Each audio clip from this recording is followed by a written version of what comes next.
Entonces, un poquito lo que hemos venido conversando durante estas primeras semanas ha sido cómo entender un poco cómo es que llegamos a este punto.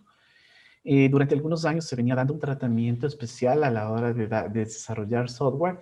Habíamos mencionado que esto se lo dio en una reunión, ¿no es cierto?, en la ONU, más o menos ahí después de la Segunda Guerra Mundial, porque la idea de los países era comenzar a generar un proceso formal definido para poder trabajar. Se generan los modelos clásicos o las metodologías tradicionales que si bien vinieron a apoyar en gran manera el desarrollo de software, en este caso de las empresas, de las instituciones, de las corporaciones que se dedicaban a hacer software, pero básicamente a lo largo de este gran proceso del famoso PDCA, que es el famoso círculo de Deming, eh, dentro del proceso de mejora continua, hubo un momento donde todos los productores de software quisieron llegar a un consenso común y darle un tratamiento especial a esta forma de construir aplicaciones. Es así que durante los días del 11 al 13 de febrero en el año del 2001, en las montañas de Utah, en Estados Unidos, estuvo este señor llamado Ken Beck, que fue el que propuso este tipo de reunión, el cual invitó a 17 reconocidos expertos en temas de lo que es ingeniería del software.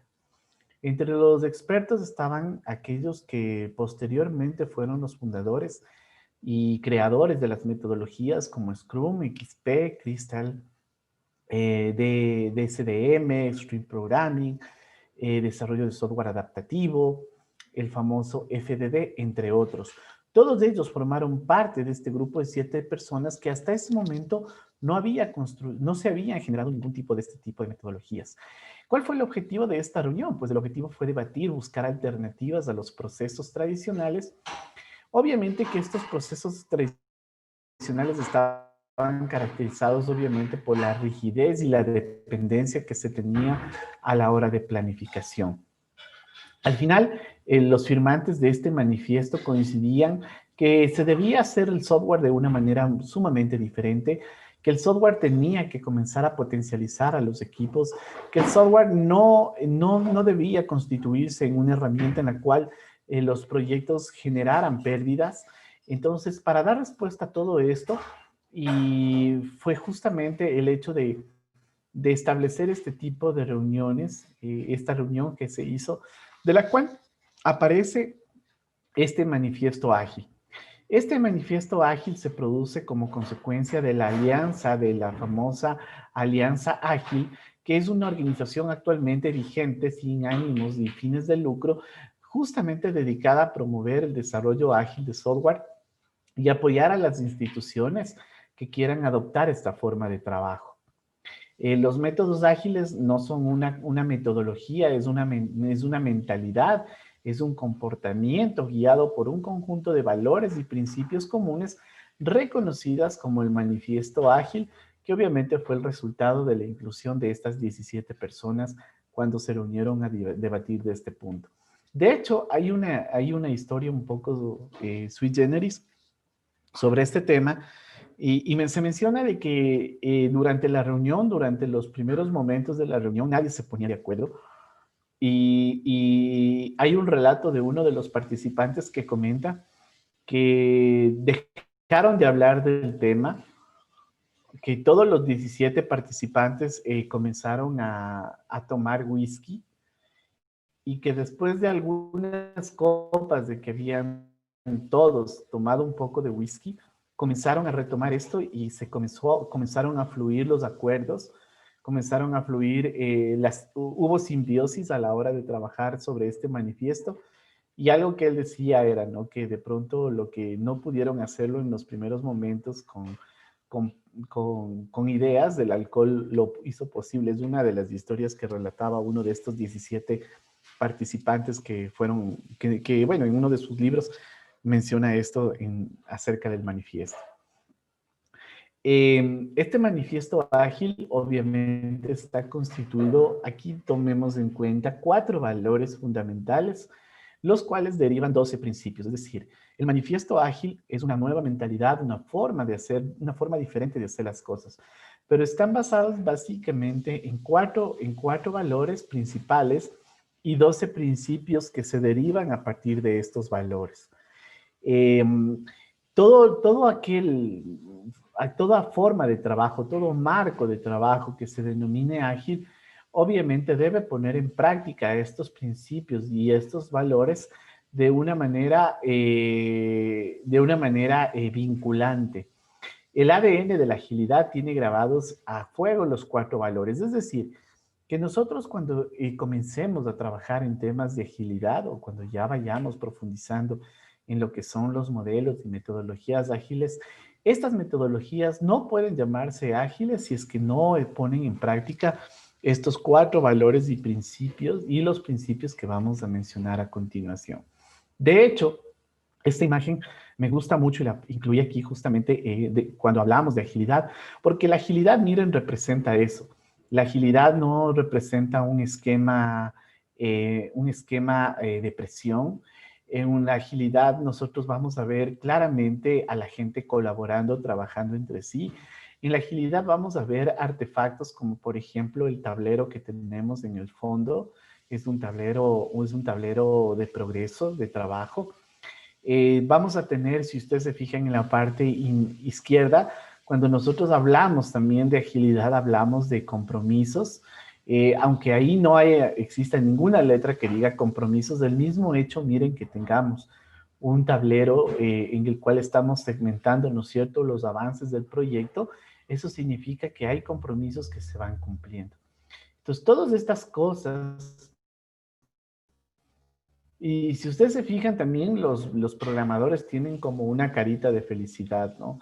Es algo que de pronto, y lastimosamente, ¿no? En las empresas muy pocas veces se ven personas o ambientes que permitan que sus trabajadores, en este caso las personas que están encargadas de crear software, pues se sientan en un ambiente cómodo, que no solamente por el espacio físico, sino por la forma de trabajo que respalde el día a día de cada uno de estos miembros del equipo. Entonces, ¿cuáles son estos valores que forman parte del manifiesto ágil? En este caso tenemos, miren, estos son los cuatro valores. El primero habla de individuos e iteraciones sobre procesos y herramientas. ¿Eso qué quiere decir? Que durante la reunión, estas personas lideradas por este señor Ken Beck, decidieron que habían ciertas formas de trabajo en las metodologías tradicionales que no brindaban la suficientemente flexibilidad, como eran los procesos y las herramientas, la documentación excesiva, las negociaciones contractuales y obviamente el hecho de basarse o de darle seguimiento a un plan. Entonces, ellos cuando generan el manifiesto ágil, plantean cuatro valores que van enfocados justamente a suplir ese tipo de problemas que se tenían en los modelos tradicionales. Entonces, el manifiesto ágil dice, bueno, nosotros como manifiesto, como movimiento ágil, lo que queremos promulgar o lo que queremos darle más peso es, por ejemplo, en el primer valor, darle más valor a los individuos y a las iteraciones sobre los procesos de herramientas. Es decir, en este punto, se quiere enfocar mucho en las personas, en la forma en cómo éstas se relacionan y en los ciclos cortos que nosotros vamos a tener dentro de los entregables cuando estemos aplicando pues una metodología dentro de un proceso de construcción de software. Tenemos el software funcionando sobre la documentación excesiva. Entonces, en el tiempo y dentro del manifiesto se vuelve a demostrar que es mucho mejor tener un aplicativo funcionando en el corto plazo a tener mucha información que de pronto, obviamente, casi nunca se la va a leer o no se la va a utilizar. Otra parte también hacen referencia a colaborar continuamente con el cliente, a basarnos en contratos que sean estrictamente rígidos. Y obviamente tener una actitud de respuesta a cambio a tener, por ejemplo, el seguimiento de un plan, analizar y entender cómo se construye software. A ver, ¿me escuchan ahí? ¿Me escuchan? Parece que se desconectó. Lo que Sí, les comentaba, esta es una... ¿Ahí me escuchan? ¿Me escuchan ahí? Ya, perfecto. Sí, se desconectó, me salió como red inestable. Entonces, lo que les mencionaba era que eh, cuando nosotros desarrollamos software, a veces es un poco frustrante cuando tenemos muchos cambios dentro del proyecto. Y a veces eso como personas nos bloquea, no nos gusta, porque sabemos que hay que hacer más trabajo, porque sabemos que se va a invertir más horas, porque si estamos hablando incluso de términos de dinero, es dinero que se está perdiendo porque se puede, con ese tiempo invertido en estos cambios, trabajar en otro proyecto. Pero la realidad es que el manifiesto ágil dice, bueno, vean, el cambio es algo que siempre va a estar presente en los proyectos de desarrollo. ¿Qué es lo interesante? Lo interesante es que durante este proceso de construcción, como equipo, como proyecto, como gestores de la agilidad, pues tengamos esa tendencia a que esos cambios sean mínimos, ¿no? Obviamente eso responde a todas las técnicas que nosotros empleamos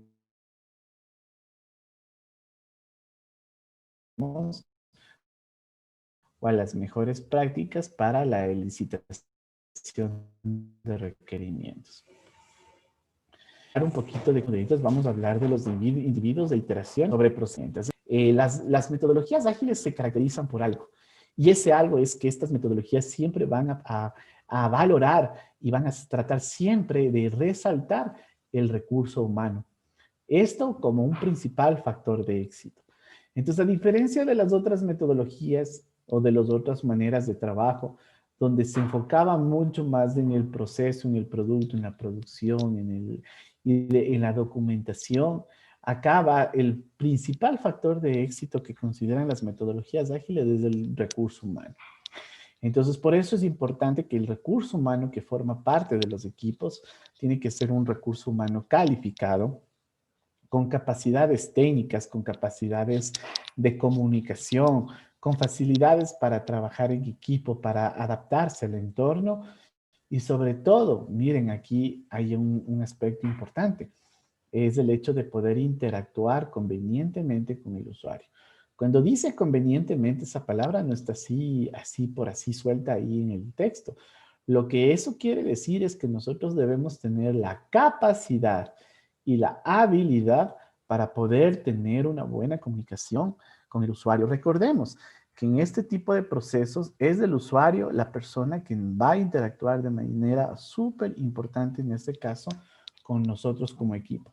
¿Qué resultados, qué beneficios tenemos a partir de esto? Pues este tipo de características sobre el factor humano siempre va a potencializar, tener mayor garantías a la hora de tener éxitos dentro de lo que son la culminación satisfactoria de los proyectos.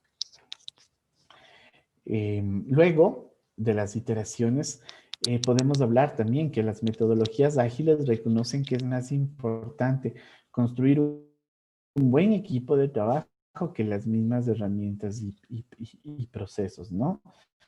Obviamente se debe procurar primero conformar el equipo y que éste defina un entorno conveniente de acuerdo con las necesidades y circunstancias. Es decir, el equipo va a decidir internamente, ¿no es cierto? Va a ser la carga de trabajo, qué pueden hacerse cargo de ciertas, de temas muy específicos y que demandan un poquito más. El equipo decide quién va a ser un vocero oficial. Entonces, todas estas cosas el equipo va decidiendo. Por eso dice que en este tipo de metodologías se valora mucho tener mejor, o es mejor tener un equipo muy bien organizado a tener productos que de software que sean una maravilla, ¿no? Obviamente, no se puede hacer lo uno sin lo otro, pero recordemos que un equipo muy organizado, un buen equipo de trabajo, es un equipo a largo plazo, ¿no? Entonces, eso debemos tomar en cuenta y pensar. Softwares funcionando sobre documentación excesiva, pues básicamente, en este caso, los profesionales relacionados con el desarrollo de software Aunque no es su fuerte producir documentos, reconocen que es importante tenerlos.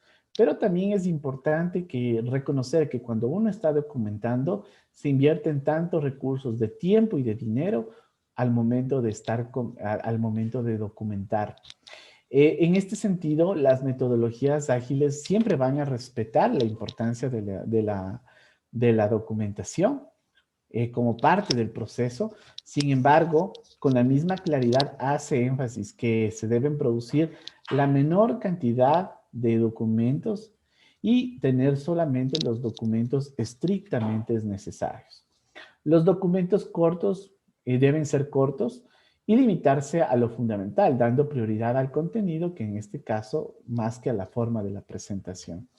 La documentación en metodologías ágiles dice, procura eh, mecanismos de más dinámicos. Por ejemplo, ahí vamos a encontrar todo lo que son nuestros tableros, nuestras tarjetas, el mismo hecho de que tengamos información registrada en aplicaciones de software que nos ayuden a controlar la gestión de avance del proyecto, es para nosotros como elementos más que suficientes a la hora de trabajar. Y obviamente tomando en cuenta que es mucho más importante que el software ya esté utilizándolo el cliente a generar una excesiva cantidad de documentación que de pronto, como les dije, en la mayoría de los casos, eso se genera una vez y muchas personas ni se llegan a enterar o a leer el documento que se generó. Colaboración cliente sobre negociación contractual. Pues clásicamente el usuario el cliente es quien solicita qué se debe hacer en el software. Con frecuencia entre el cliente y la parte técnica siempre existe, siempre ha habido esa rivalidad. Generalmente siempre se han asumido posiciones distantes. Siempre ha habido rivalidad y obviamente cada quien ha querido ganar desde su metro cuadrado de poder, ¿no? ¿Qué es lo que sugieren las metodologías? Dicen, bueno, en vez de estar peleando con el cliente, acá al cliente lo vamos a comprometer, le vamos a hacer parte del proyecto, él va a ser miembro o parte de nuestro equipo y eso de una manera radical siempre va a favorecer tenerle de nuestro lado al cliente. Entonces, en este caso, se busca un beneficio común tanto en este caso, para el equipo, como también para el cliente. Es un ganar-ganar, es la mejor estrategia a la hora de negociar. La participación del cliente debe ser constante. Recordemos que en las metodologías tradicionales, cuando se empezaba un proyecto, el usuario generalmente lo veíamos que aparecía, ¿no es cierto?, al inicio, cuando se levantaban los requerimientos, y lo veíamos después de 6 o 9 meses para entregarle el producto de software. Entonces acá nos dicen, no, no vamos a trabajar de esa forma. Entonces nosotros vamos a hacer que el cliente esté permanentemente con nosotros, la mayor cantidad de tiempo disponible. De hecho, hay metodologías como por ejemplo XP, que dentro de su desarrollo, dentro del equipo, el cliente cumple un rol y el cliente tiene que estar técnicamente el 100% del tiempo sentado con el equipo de desarrollo trabajando. ¿Por qué? Porque es el cliente quien más sabe del negocio y sabe específicamente qué es lo que necesita. Eso es un principal instrumento de retroalimentación que tenemos a la hora de construir aplicaciones de software. Tenemos el último valor, que es la respuesta ante el cambio sobre seguir un plan. Entonces, el proyecto de desarrollo de software con frecuencia siempre va a estar o se enfrenta con frecuencia a cambios durante toda la ejecución del proyecto. Van generalmente desde cambios sencillos hasta, por ejemplo, cambios que van arraigados generalmente por cambios de normativas, cambio de leyes, reestructuración departamentales. Por ejemplo, ¿qué pasa cuando hay, por ejemplo, las famosas fusiones entre instituciones? ¿Se acuerdan que hace algunos años se iban fusionando, ¿no es cierto? Algunos bancos iban fusionando algunos ministerios. Entonces, miren, a veces no se necesita que hayan cambios drásticos a nivel de lo que es la legislación. Simplemente una fusión hace que nosotros debamos considerar este tipo de situaciones. Obviamente, en las metodologías pesadas o las metodologías tradicionales, con frecuencia dice, se cae en la idea de tener todo completo y correctamente definido desde el comienzo. Y eso no es tanto así porque a veces, como hablábamos, no necesariamente el usuario sabe todo lo que se tiene que hacer, incluso cuando el proyecto inicia. En cambio acá, en las metodologías ágiles, la planificación no tiene que ser 100% estricta, porque vamos a saber y vamos a entender de que los cambios van a ser elementos que siempre van a estar presentes, son elementos inherentes al proyecto y obviamente debemos considerarlos dentro de estas planificaciones cortas que se tienen que hacer.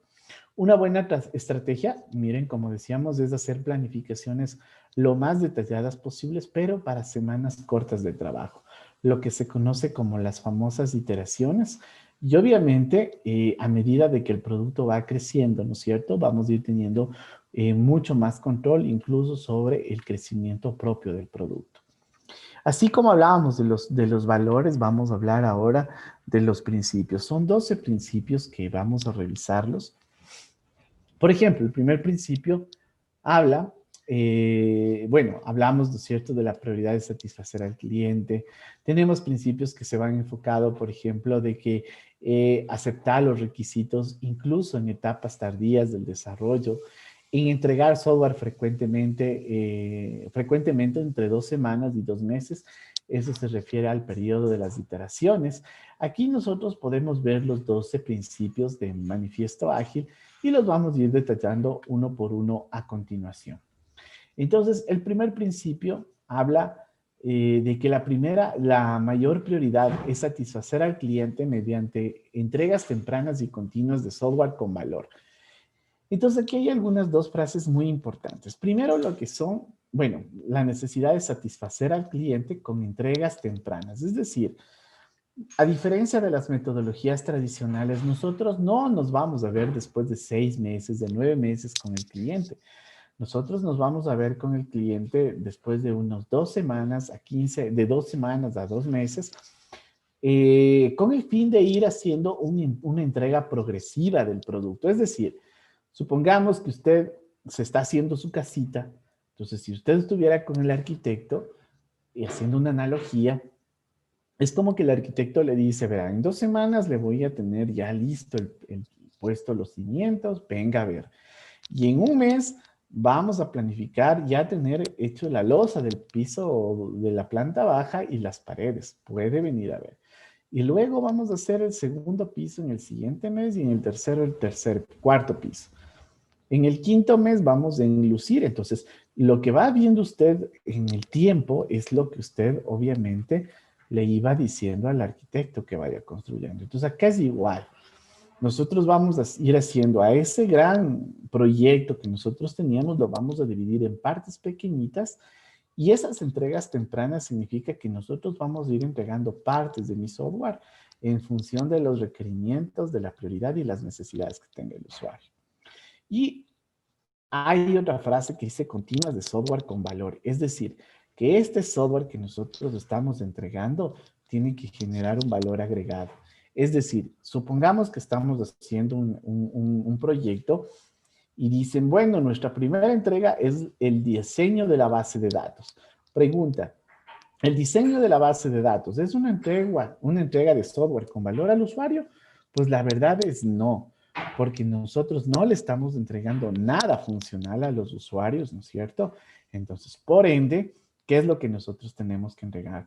Necesitamos necesariamente entregar un software tangible ahí, funcional, que el usuario pueda probar y que el usuario tenga la capacidad de decir, vea, sabe que sí, pongámoslo en producción, decir, no, bueno, perfecto, esto está bien, funciona, esperemos un poquito más para el siguiente entregable, complementamos y ahí lo sacamos a producción.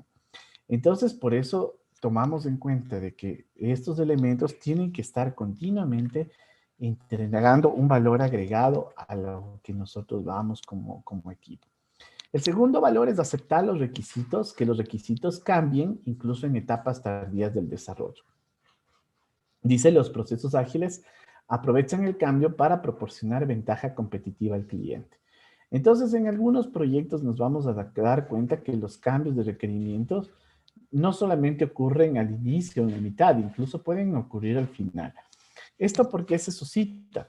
Esto se suscita, como habíamos hablado, por diferentes razones, cambios de normativas, leyes, en lo que sea, pero básicamente aquí también debemos darnos cuenta de que muchos de estos cambios pueden comenzar a generar ventaja competitiva al cliente. Es decir, si mañana nos damos cuenta de que existe una tecnología, por ejemplo, yo he visto mucho, ustedes no sé si se han dado cuenta, que a partir de la pandemia hubieron muchos proyectos innovadores de software que se dieron.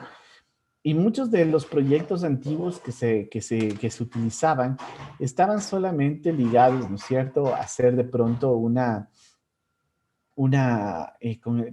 por ejemplo, con estas empresas que entregan productos a domicilio, a veces si usted llamaba o hay empresas que siguen así, ¿no? Que le piden, le hacen el pedido y le envían al señor de la moto. En cambio, hay otras empresas que esto totalmente lo han automatizado. Empresas como, por ejemplo, ¿cómo se llama? Esta de la cajita amarillo, ¿cómo se llama? Tiene el logo amarillo, Globo. Globo, ¿no es cierto? Entonces usted, miren, Globo proporciona un servicio en el cual las empresas se suscriben y en este caso, ¿no es cierto? Los usuarios, ¿qué es lo que hacen, no? Entran a la app, ingresan a la app, hacen el pedido se registra ya con el cliente, el sistema de la cadena de valor se cierra con el motociclista y es más, en algunos casos usted le pide, ¿no es cierto? Cuando el motociclista le confirma que ya va llevando el producto a su casa, usted incluso en el mapa puede ir viendo la ruta del motociclista y viendo por dónde está, ¿no es cierto? Miren, ese tipo de cosas puede ser que en un proyecto este tipo de cosas innovadoras generan ventaja competitiva. Y por ejemplo, Pizza Hut vende así sus pizzas y la cigarra, haciendo un ejemplo, se mantiene con el servicio de telefonía y de mandarle al mensajero. ¿Quién cree que vende más pizzas? Sin duda, Pizza Hut, ¿no es cierto? Entonces, a pesar de que desde mi perspectiva la pizza cigarra me gusta más, pero miren, esa es la situación. Ventaja competitiva. ¿Ok? A veces uno llama, le tienen en la línea, en cambio por la aplicación, yo sé que el producto me puede estar llegando en media hora y estoy tranquilo y estoy contento. Hasta novedoso porque le puedo ver al motociclista en el mapa. Eso puede suceder, ¿no es cierto? Son cambios que se dan incluso en medio del proyecto. Entregar software funcional frecuentemente, entre 2 semanas y 2 meses, con preferencia al periodo de tiempo más corto posible. Es decir, que el software no lo vamos a ofrecer, ¿no es cierto?, a 6 meses, a 9 meses, sino que estas entregas tienen que realizarse en tiempos cortos, en plazos cortos, obviamente tomando en cuenta que se deben entregar, el software que se entregue es funcional y a medida de que dice que sea el periodo más corto, es mucho mejor. ¿Por qué sucede esto? Porque es una forma de nosotros ir teniendo una granularidad un poco más específica en cuanto a los requisitos y en cuanto a los entregables del software, pero también es importante porque en función del tiempo, si en algún momento yo tengo un error sobre el software, es mucho más fácil, ¿no es cierto?, regresar 2 semanas de trabajo a corregir a regresar 2 meses, ¿no es cierto? Entonces, esa es una de las motivaciones a que los tiempos de entregables tienen que ser lo más corto posibles por parte del equipo. En este caso, vemos el ítem número 4. El principio número 4 habla de que los responsables de negocio y los desarrolladores trabajan de manera cotidiana durante todo el proyecto. Entonces, aquí habla mucho de la sinergia y del trabajo en equipo. Entonces, si bien un usuario desconoce lo referente al lenguaje de base de datos, a protocolos, a todo lo que nosotros manejamos como, como ingenieros en software, en este caso, en cambio, el usuario es el que nos retroalimenta de todo el proceso desde su perspectiva y desde su experiencia. La intervención oportuna, obviamente, del usuario en estas fases del proyecto, siempre van a repercutir en un ahorro de costo y dinero al momento de ir corrigiendo, al momento de ir corrigiendo, por ejemplo, el software en caso de que haya cierto tipo de cambios. Los proyectos se desarrollan en torno a individuos motivados. Hay que darles un entorno y el apoyo que necesitan y confiarles la ejecución del trabajo. Algo que siempre tiene que estar vigente cuando se habla de agilidad es justamente el tema de los equipos motivados. Si usted no tiene personas motivadas o equipos motivados, la metodología ágil nunca va a funcionar. Entonces, por este motivo, la motivación está basada, por ejemplo, en la confianza del equipo de trabajo, por el respeto de los aportes que tengan los miembros que formen parte del equipo y obviamente por la comodidad que se les conceda al momento de realizar su trabajo. Yo les comento, cuando yo empecé a trabajar en esto del software, mi primera experiencia fue en una empresa de software que estaba creciendo, estaba apenas en el mercado y es una corporación bien grande. Pero cuando empezamos a trabajar, nuestro espacio de trabajo era como un corredorcito de no más de 2 metros de ancho, no, 1,5 más o menos, y éramos sobre un espacio cerrado sin ventana. Teníamos ahí el servidor, teníamos 3 máquinas, éramos 3 personas y el piso era alfombrado. Imagínense en los días que hacía calor, eso era un sauna y el mismo hecho de que no haya ventilación era terrible. Entonces, obviamente luego ese tipo de cosas, aunque crean, no crean, crean que es mentira, pero eso también influía mucho en el rendimiento, en el ánimo del equipo, ¿no? A veces cuando hacían esos días de calor, lo único que uno quería era ya salir de cualquier forma de la oficina y eso también a veces quita la concentración del equipo, ¿no? No es lo mismo en un ambiente ventilado, aunque sea en un escritorio pequeñito, pero que el ambiente sea abierto, ventilado. Y obviamente donde el equipo pueda desenvolverse con la confianza de que su trabajo está haciéndolo bien y obviamente con ese reconocimiento de los demás miembros y de la organización. El método más eficiente y efectivo para comunicar la información al equipo de desarrollo y entre sus miembros es la conversación cara a cara. Entonces aquí habla mucho, no solamente recuerdan que hablábamos de cosas técnicas, sino también de funciones actitudinales. Entonces aquí las personas que formen parte del equipo tienen que tener la capacidad de una comunicación muy directa, muy frontal, eh, sin tantos tapujos. Y la mejor forma, como dice ahí, es una conversación cara a cara. A veces sí es verdad, nos ayuda como respaldo un correo, un papel, un diseño, pero hablar personalmente, eso siempre va a ser mucho mejor en cualquier escenario. Tenemos software funcionando, es la medida principal del progreso del proyecto. Entonces, ¿cómo nosotros podemos medir el avance del proyecto? Pues sencillamente, ¿no? La mejor forma para establecer una medida de cómo ha avanzado el proyecto es analizar, ¿no es cierto?, el avance del software funcionando que tenemos.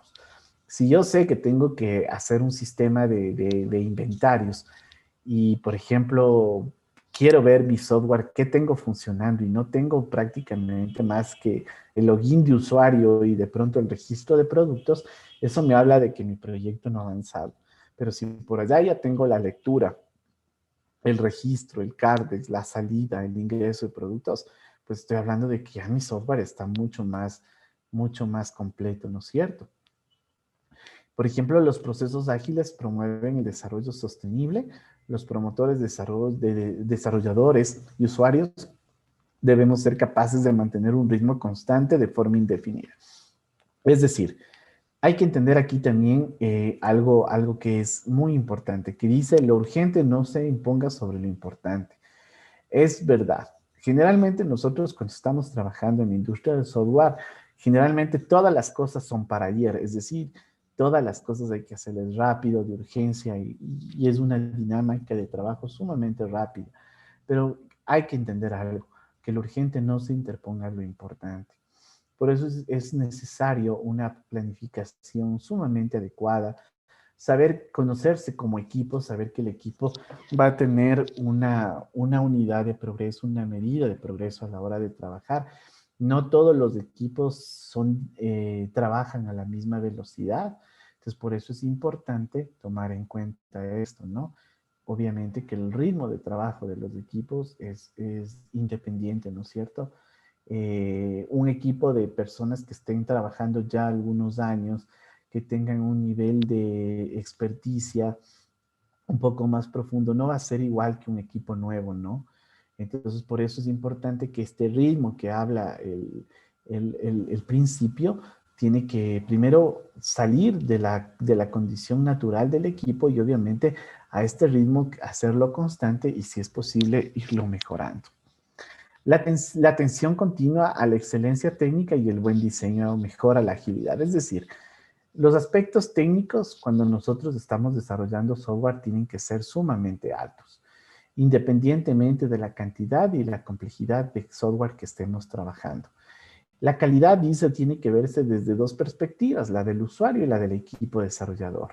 Entonces, para el personal técnico resulta evidente cuanto más calidad tenga el software en cuanto a diseño y estándares de implementación, mejor rendimiento va a tener en las pruebas, mantenimiento y la reusabilidad.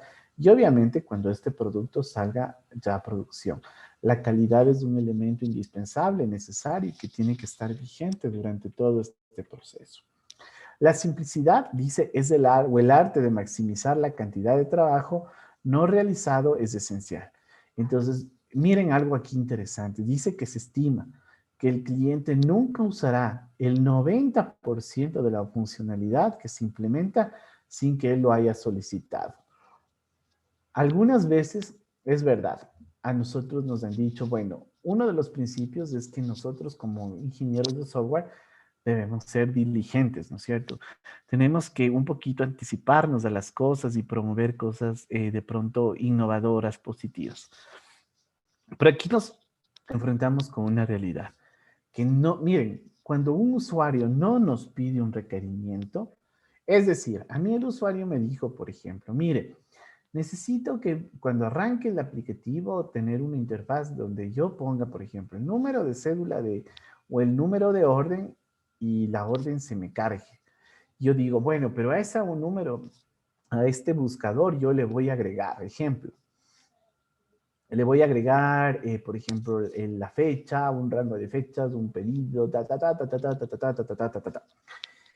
Es todas esas cosas que yo le agregué sin que el usuario me haya pedido, es lo que se refiere aquí.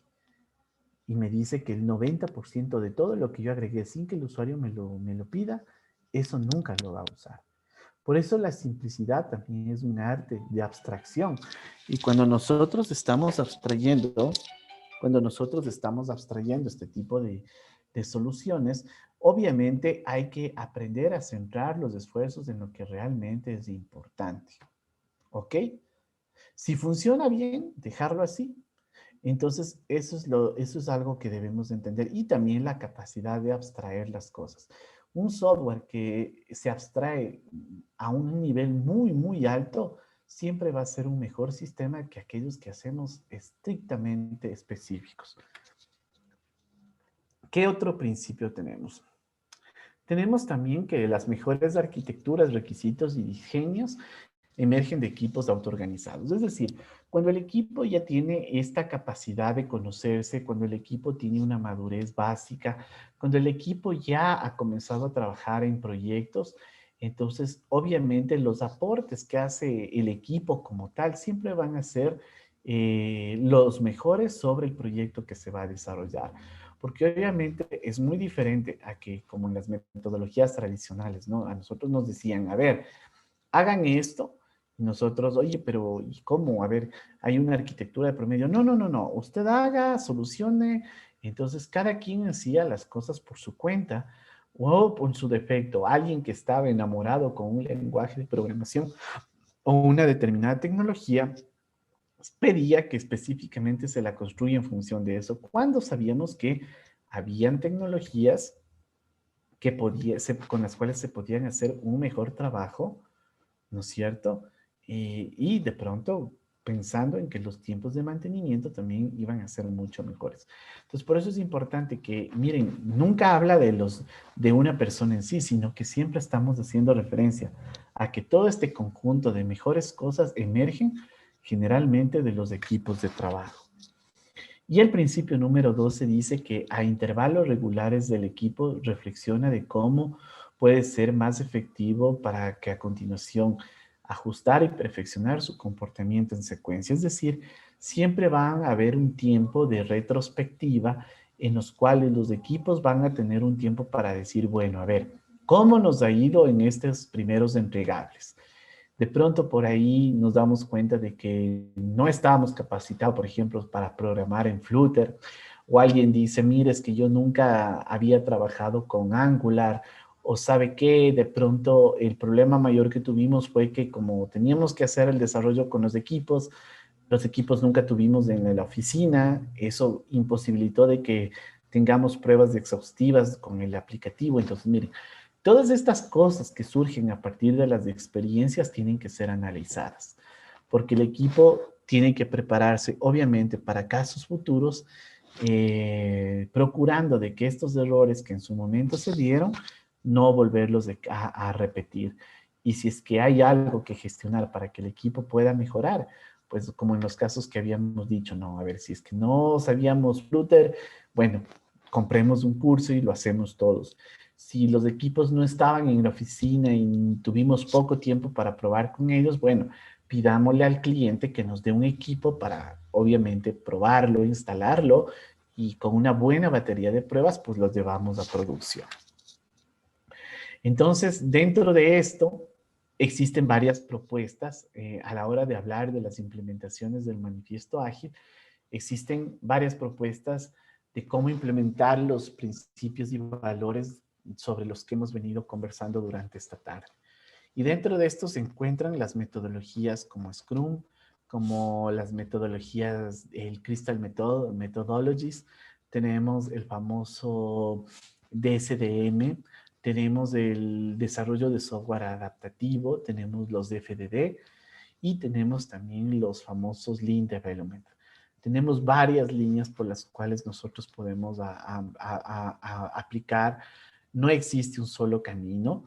Entonces la idea aquí, muchachos, es obviamente que como equipo, como proyecto, entendamos de que para poder realizar este tipo de actividades tenemos un abanico de opciones y estas opciones obviamente se van a ir centrando en función de las capacidades que tenemos como equipo, del conocimiento de la metodología como tal y obviamente entendiendo de que lo que vamos a hacer tiene que facilitarnos el trabajo. ¿Ok? No sé si tienen alguna duda o alguna pregunta. ¿Alguien tiene alguna inquietud?